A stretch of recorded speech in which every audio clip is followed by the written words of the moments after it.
We will buy a dolphin for baby Sia. The pink and the blue dolphin because she's done watching the dolphin show. So now she wants to buy this dolphin. Yay! Pay that one over there. I will pay that one first. Go down.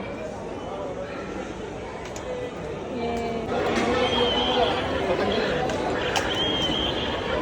Oh, there's a sounds.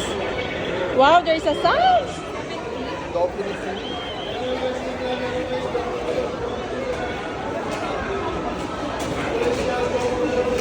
Ate, pwede matanggal pa? Laruin na kasi agad eh.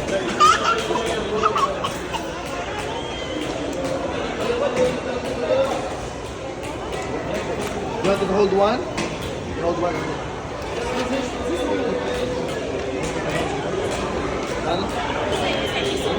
What do you want to say?